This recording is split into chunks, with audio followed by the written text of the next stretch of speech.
Hello everyone, कैसे हो आप सब। आशा करते हैं सब अच्छे होंगे।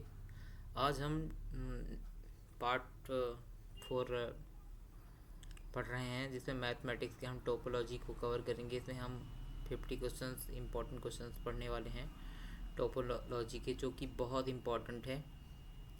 चलिए स्टार्ट करते हैं।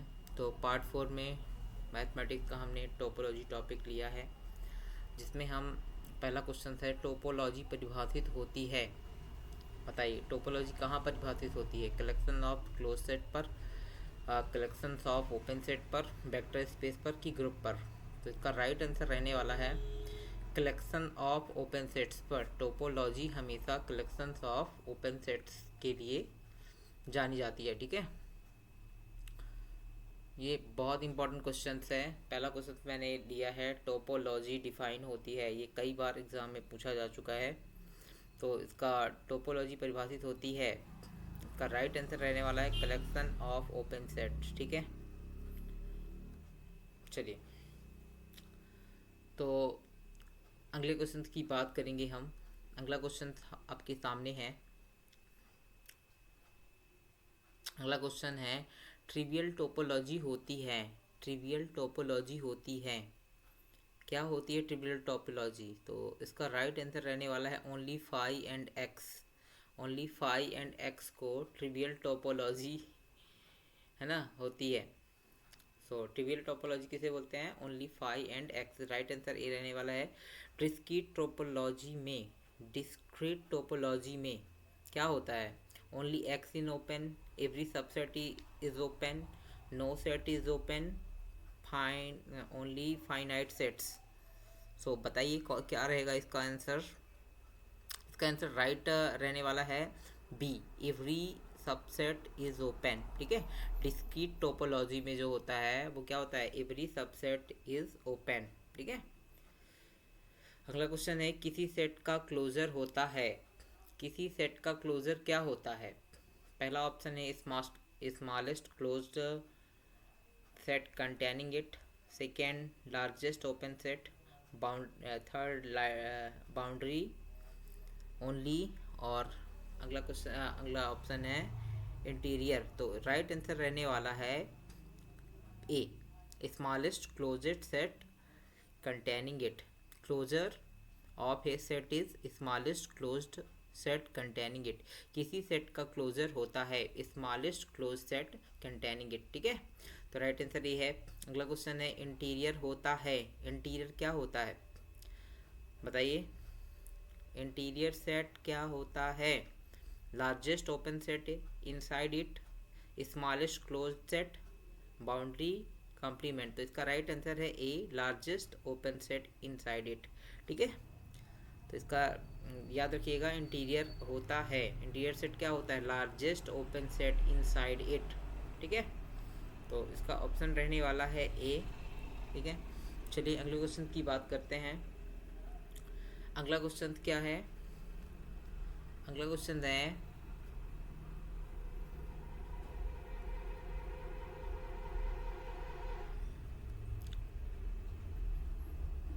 बाउंड्री परिभाषित होती है। एक जस्ट मिनट, हाँ ठीक है।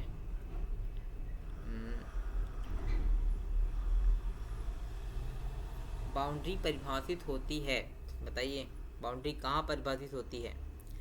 क्लोजर इंटीरियर पहला ऑप्शन है, दूसरा इंटीरियर क्लोजर, तीसरा है कॉम्प्लीमेंट, और चौथा है यूनियन। तो राइट आंसर है क्लोजर इंटीरियर। बाउंड्री किसके इक्वल्स होती, कहाँ परिभाषित होती है, क्लोजर इंटीरियर पर। ठीक है, तो इसका राइट आंसर रहने वाला है ए। ठीक है, अगला क्वेश्चन है, हाउड्रॉफ स्पेस में, हाउड्रॉफ स्पेस में क्या होता है। ठीक है, पहला ऑप्शन है point can not be separated, दूसरा है distinct points have disjoint neighbourhood, और तीसरा ऑप्शन है ओनली फाइनाइट, और चौथा ऑप्शन है ओनली क्लोज सेट। तो बताइए हाउड्रॉफ स्पेस में क्या होता है। मेरे हिसाब से distinct point have disjoint neighbourhood. ठीक है, इसका राइट आंसर है बी, हाउड्रॉफ स्पेस में distinct point have disjoint neighbourhood होता है। इसका मतलब है इसका ऑप्शन बी सही है। ठीक है, बाकी सब ए सी डी गलत है। यहाँ पास रहने वाला है B option, distinct points have disjoint neighbourhood. ठीक है, याद रखिएगा हाइड्रॉप स्पेस में distinct point have disjoints neighbourhood होता है। Right answer B. अगला क्वेश्चन है कॉम्पैक्ट स्पेस की परिभाषा। कॉम्पैक्ट स्पेस की परिभाषा क्या है? तो पहला ऑप्शन बिल्कुल राइट है, every open cover has finite सब कवर। कॉम्पैक्ट स्पेस की परिभाषा है every open cover has finite सब कवर। ठीक है, तो यहाँ राइट आंसर रहने वाला है ए, एवरी। ठीक है, हम फोकस कर रहे हैं ओनली आंसर्स पर ताकि हमें कंफ्यूजन हो। अगला क्वेश्चन है कनेक्टेड स्पेस में क्या होता है? Can not be separated. इसका राइट आंसर है B, can not be separated. Connected space में क्या होता है? कैन नॉट बी सेपरेटेड होता है। ठीक है, तो राइट आंसर बी रहने वाला है। ठीक है, ओके, चलिए अगले क्वेश्चन की बात करते हैं। Continuous mapping preserve. Continuous mapping preserve क्या प्रिजर्व करती है? Open set, close set only, boundary, complement. तो इसका राइट आंसर रहने वाला है open set. Continuous mapping preserve करती है ओपन सेट बाय प्राइमेज। ठीक है, प्राइमेज। अगला क्वेश्चन है होमोजियोनिस का अर्थ क्या होता है? तो होमोजियोनिस का अर्थ अलजेब्रिक इक्वेशन नहीं होता है, टोपोलॉजिकल इक्विवेलेंस होता है। बिल्कुल राइट ऑप्शन बी पर जाएंगे। होमोजियोनिस का अर्थ टोपोलॉजिकल इक्विवेलेंस होता है। Right answer B. अगला क्वेश्चन है मैट्रिक स्पेस में डिटर्मिनेंट फंक्शन होता है। मैट्रिक स्पेस में डिटर्मिनेंट फंक्शन होता है, क्या होता है? ट्रिवियल इनइक्वालिटी, सिमेट्री, तीसरा है नॉन निगेटिविटी। तो बिल्कुल सही है, तीनों ऑप्शन बिल्कुल राइट है। तो हम यहाँ पास ऑल पर जाएंगे। इसका राइट आंसर रहने वाला है डी। ठीक है, मैट्रिक स्पेस में डिस्टेंस फंक्शन पे तीनों ही चीज़ें होती हैं। Right answer D. अगला क्वेश्चन है कंप्लीट मैट्रिक स्पेस में। कंप्लीट मैट्रिक स्पेस में देखिए क्या होता है। कंप्लीट मैट्रिक स्पेस में एवरी कॉची सीक्वेंस कन्वर्ज होती है। ठीक है, एवरी कॉची सीक्वेंस कन्वर्ज होती है कहाँ? कंप्लीट मैट्रिक स्पेस में। तो इसका राइट आंसर रहने वाला बी। अगला क्वेश्चन की बात करते हैं डेंस होता है। ये भी बहुत इंपॉर्टेंट है और कई बार एग्जाम में पूछा जा चुका है। ध्यान रखिए डेंस क्या होता है? Closure is whole space. First option ही सही है यहाँ पास। क्लोजर इज होल स्पेस ही डेंस सेट होता है। Closure is whole space, closure is whole space क्या होता है? Dense set. Option A right है। अगला क्वेश्चन है nowhere dense set. Nowhere dense set क्या है?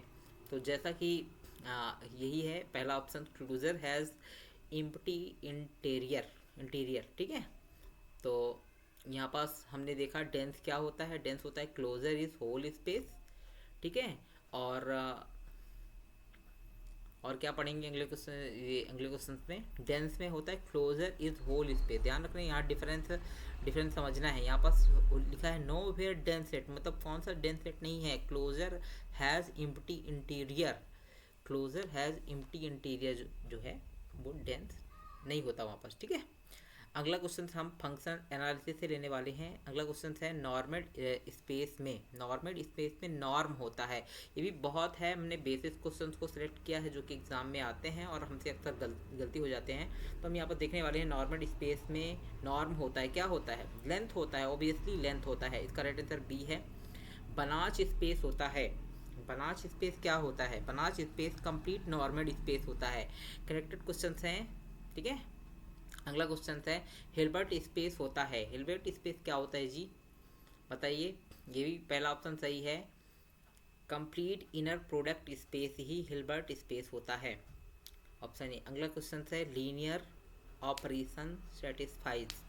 लीनियर ऑपरेशन सेटिस्फाइज क्या करती है? Additivity, homogeneity, both non. बताइए जल्दी से। तो राइट आंसर है सी, एडिटिविटी भी होता है, होमोजेनिटी भी होती है। तो लीनियर ऑपरेटर सेटिस्फाइज क्या करता है? एडिटिविटी, होमोजेनिटी दोनों को सेटिस्फाइड करता है। इसका राइट आंसर बोथ है, इनकी राइट आंसर सी। चलिए अगले क्वेश्चन की बात करते हैं bounded operator implies. Bounded operator implies क्या अप्लाइज करता है बताओ? एम्प्लाइज क्या होता है, कंटिन्यूस, डिसकंटिन्यूस, कॉम्पैक्ट, क्लोज। तो इसका राइट आंसर रहने वाला है कंटिन्यूस। बाउंड्री ऑपरेटर्स जो एम्प्लाइज क्या क्या एम्प्लाइज करती है, कॉन्टिन्यूस। ठीक है, राइट आंसर ये। अगला क्वेश्चन है dual space consist of, dual space consist of क्या करती है, लीनियर फंक्शन। ठीक है, लाइनर फंक्शन, लाइनर फंक्शन जो है dual space connected of liner function. इसका राइट आंसर है सीधा सीधा बी।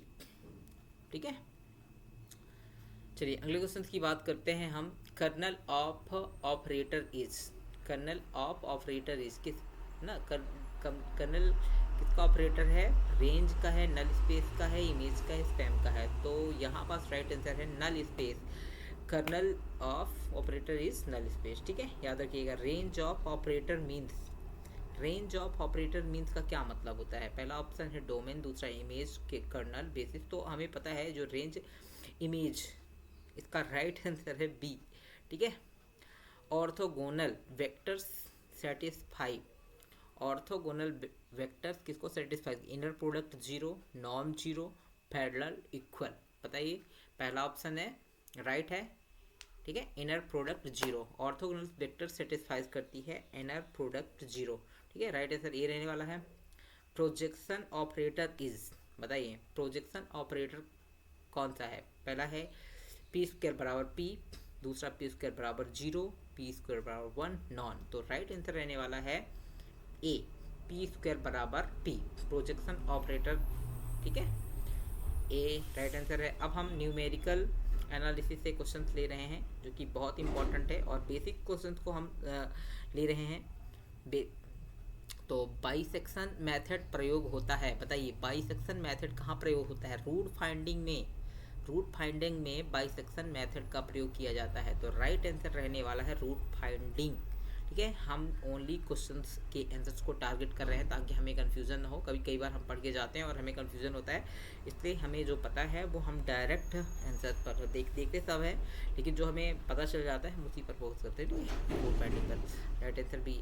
अगला क्वेश्चन है न्यूटन रैप्सन मेथड है, न्यूटन रैप्सन मेथड बताइए, लाइनर मेथड है, रिट्रैक्टिव मेथड है, एग्जैक्ट मेथड है, या ग्राफिकल है। तो इसका राइट आंसर है अल्टरनेटिव मेथड है, alternative. Newton Raphson is alternative method. तो इसका राइट आंसर बी है, Newton Raphson is alternative method. ठीक है, अगले क्वेश्चन की बात करते हैं। ठीक है, देख लीजिए, इसका आंसर बी ही रहेगा, है ना। अगला क्वेश्चन है order of convergence Newton method, order of convergence Newton method में क्या होता है, ऑर्डर ऑफ दो होता है। इसका राइट आंसर दो है, order of convergence is two, order of convergence is two. ठीक है, अगला क्वेश्चन है इंटरपोल्यूशन, इंटरपोल्यूशन का उपयोग कहाँ होता है, बताइए। एस्टिमेट अननोन वैल्यूज पर, सॉल्व डी पर, फाइंड रैंक पर, ऑप्टिमाइज पर। तो राइट आंसर है एस्टिमेट अननोन वैल्यूज। ठीक है, interpolation is use to estimate unknown values, right answer रहेगा ए। ठीक है, ओके, ये याद रखिएगा। अगला क्वेश्चन लेते हैं, एस्टिमेट अननोन वैल्यूज, हाँ ये करेक्ट ही है। इंटरपोल्यूशन का उपयोग एस्टिमेट अननोन वैल्यूज के लिए ही तो होता है, राइट आंसर ये है। अगला क्वेश्चन है लैग्रांज इंटरपोल्यूशन क्या है, पॉलिनोमियल मेथड है, मैट्रिक्स मेथड है, डिफरेंशियल मेथड है, या इंटीग्रल मेथड है। तो ये है पॉलिनोमियल मेथड, लैग्रांज इंटरपोल्यूशन जो है पॉलिनोमियल मेथड है, याद रखिएगा। अगला क्वेश्चन है फाइनाइट डिफरेंसेस। ठीक है, डिफरेंसेस उपयोगी है, फाइनाइट डिफरेंसेस किसके लिए उपयोगी है, न्यूमेरिकल मेथड्स के लिए, टोपोलॉजी के लिए, अलजेब्रा के लिए, ग्रुप थ्योरी के लिए।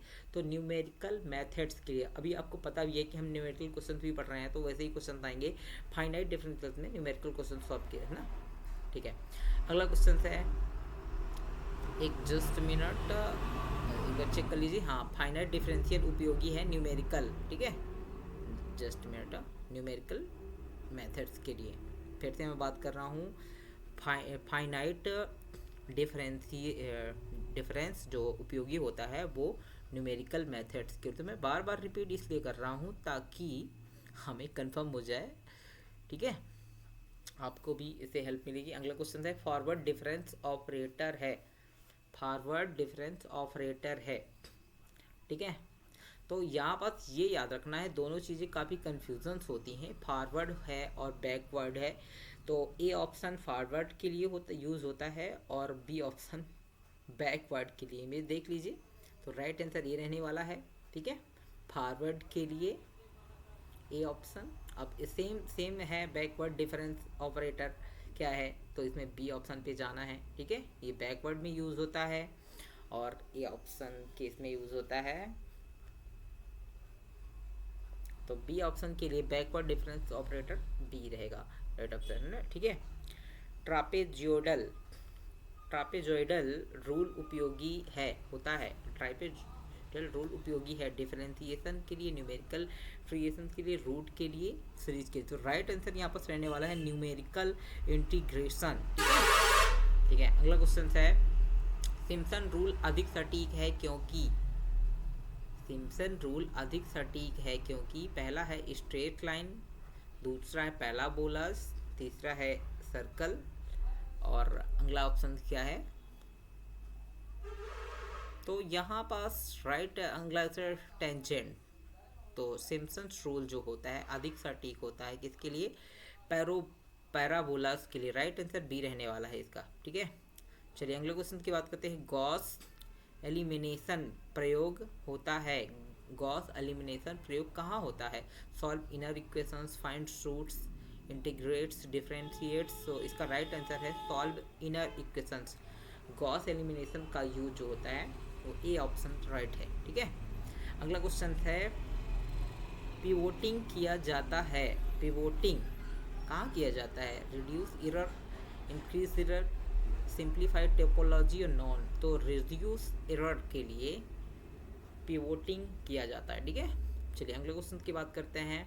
अल्टरनेशन मेथड कन्वर्ज करता है जब, बताइए अल्टरनेशन मेथड कन्वर्ज कहाँ करता है, ए ऑप्शन में है mod of g dash x less than 1, mod second option है g dash x greater than 1 और तीसरा ऑप्शन है जी डैश इक्वल टू 0, चौथा ऑप्शन है इनफाइनाइटी। तो राइट आंसर रहने वाला है 1, जो अल्टरनेशन ना अल्टरने, ठीक है। तो राइट आंसर 1 रहने वाला है mod of g dash x less than 1, है ना। अल्टरनेशन मेथड कन्वर्ज करता है, राइट आंसर ए पर जाएंगे हम। अगला क्वेश्चन है राउंड ऑफ एरर होता है, राउंड ऑफ एरर क्या होता है, फाइनाइट प्रिसीजन होता है, finite precision, round of error जो होता है वो फाइनाइट प्रिसीजन होता है। तो यहाँ पर राइट आंसर रहने वाला है बी। चलिए अगले क्वेश्चन की बात करते हैं। अगला क्वेश्चन है ऑब्सोल्यूट एरर परिभाषित है, ऑब्सोल्यूट परिभाषित किसके लिए है, डिफरेंस मॉड्यूल्स के लिए। ऑब्सोल्यूट एरर परिभाषित होता है डिफरेंस मॉड्यूल्स के लिए, कहाँ परिभाषित होता है, डिफरेंस मॉड्यूल्स के लिए, ठीक है। चलिए तो इसका राइट आंसर सी रहने वाला है। अगले क्वेश्चन की बात करते हैं। रिलेटिव एरर इक्वल्स किसके होता है, ऑब्सोल्यूट और ट्रू वैल्यूज के लिए होता है। रिलेटिव एरर जो होता है वो ऑब्सोल्यूट है और ट्रू वैल्यूज के लिए, ठीक है। चलिए अगले क्वेश्चन की बात करते हैं। स्टेबिलिटी ऑफ एल्गोरिथम का मतलब क्या होता है, स्टेबिलिटी ऑफ एल्गोरिथम का मतलब क्या होता है, तो इसका राइट आंसर है error do not grow rapidly, error do not grow rapidly, ठीक है। स्टेबिलिटी का मीन्स होता है error do not grow rapidly. तो राइट आंसर यहाँ पर रहने वाला है ए, क्या रहने वाला है, ए। स्टेबिलिटी ऑफ एल्गोरिथम का मतलब होता है error do not grow rapidly, तो राइट आंसर ए रहने वाला है, ठीक है। तो चलिए अगले क्वेश्चन की बात करते हैं हम। अगला क्वेश्चन क्या है, कंसिस्टेंसी रिलेट टू, कंसिस्टेंसी जो किस पे रिलेट करती है, बताइए जल्दी से।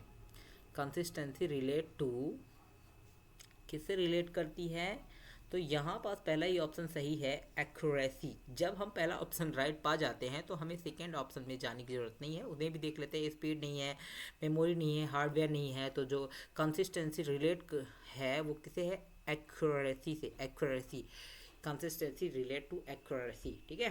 तो आपने देखा है कि डबल डबल बार इंग्लिश और दो दो बार लिखी हुई है। तो ये इसलिए लिखी हुई है कि एक हिंदी के लिए मैंने यूज़ किया था और एक इंग्लिश के लिए। तो इंग्लिश में कभी कभी हिंदी में जनरली इंग्लिश चलती है ना, इसीलिए ये देखिए ऐसे ही है ना। अगला क्वेश्चन है, यूलर मेथड प्रयोग होता है किसमें होता है, डिफरेंशियल इक्वेशन पे यूज होता है यूलर फार्मूला, ठीक है। स्टेप साइज कम करने से, स्टेप साइज कम करने से बताइए, स्टेप साइज कम करने से क्या क्या मिलता है। तो हम सीधे आंसर पर जाएंगे, आप चेक कर लीजिए। इम्प्रूव्स एक्यूरेसी, स्टेप साइज कम करने से क्या होता है, इम्प्रूव एक्यूरेसी, ठीक है। यदि हम स्टेप साइज को कम करते हैं तो इम्प्रूव एक्यूरेसी होता है, ठीक है। चलिए एक्यूरेसी को जैसे देखे थे हमने, एक्यूरेसी कंसिस्टेंसी में एक्यूरेसी, कंसिस्टेंसी रिलेट किसे करती है, एक्यूरेसी से रिलेट करती है। और यहाँ पास हमने एक्यूरेसी के साइज कम करने पर क्या होती है, इम्प्रूव एक्यूरेसी होती है, ठीक है। चलिए अगले क्वेश्चन की बात करते हैं। रैम खुद, देखिए रुंगी कुत्ता मेथड बहुत ही इंपॉर्टेंट है। रुंगी कुत्ता मेथड देखिए काफ़ी डिफरेंट नाम है। रुंगी कुत्ता मेथड है क्या है, न्यूमेरिकल है, न्यूमेरिकल। रुंगी कुत्ता मेथड जो है वो न्यूमेरिकल है, इसका राइट आंसर बी है। ध्यान से देखिएगा, रुंगी कुत्ता मेथड जो होता है न्यूमेरिकल होता है, ठीक है। अब अगला क्वेश्चन है, हाईएस्ट ऑर्डर आरके मेथड देता है, हाईएस्ट ऑर्डर आरके मेथड क्या देता है बताइए। हाईएस्ट ऑर्डर आरके मेथड जो होता है मोर एक्यूरेसी देता है, क्या देता है, more accuracy. Highest order RK method more accuracy देता है, इसका राइट आंसर रहने वाला है बी, ठीक है। चलिए अगला क्वेश्चन है, फ्लोटिंग पॉइंट रिप्रेजेंटेशन, रिप्रेजेंटेशन संबंधित है, फ्लोटिंग पॉइंट रिप्रेजेंटेशन संबंधित है, किससे संबंधित है, राइट आंसर है real number in computers. Floating point representation संबंधित है रियल नंबर इन कंप्यूटर्स, इसका राइट आंसर रहने वाला है ए, ठीक है। फ्लोटिंग पॉइंट रिप्रेजेंटेशन संबंधित है रियल नंबर, ठीक है। अगला क्वेश्चन है, कंडीशन नंबर दर्शाता है, कंडीशन क्या नंबर दर्शाता है, stability of problems. Condition number जो दर्शाता है वो क्या कहलाता है, स्टेबिलिटी। राइट आंसर ए ही है, स्टेबिलिटी ऑफ प्रॉब्लम, ठीक है। चलिए अब आ गया हमारा लास्ट क्वेश्चन जो कि बहुत ही इम्पोर्टेंट है, न्यूमेरिकल मेथड। न्यूमेरिकल मेथड जो होता है, न्यूमेरिकल मेथड का उद्देश्य क्या होता है बताइए। जो main M of numerical method होता है क्या होता है, जल्दी से बच्चों बताइए, न्यूमेरिकल मेथड का मुख्य उद्देश्य क्या होता है। तो न्यूमेरिकल मेथड का मुख्य उद्देश्य अप्रोक्सीमेट सॉल्यूशन निकालना होता है, इसका राइट आंसर है बी, ठीक है। तो चलिए आज के इस वीडियो में इतना ही, लेकर आते हैं नेक्स्ट वीडियो पे बात करते हैं। बताइए हमें कमेंट पर लिखकर कि आपको ये वीडियो कैसा लगा, ठीक है। आज के लिए बस इतना ही, नमस्कार, धन्यवाद, जय हिंद, जय भारत।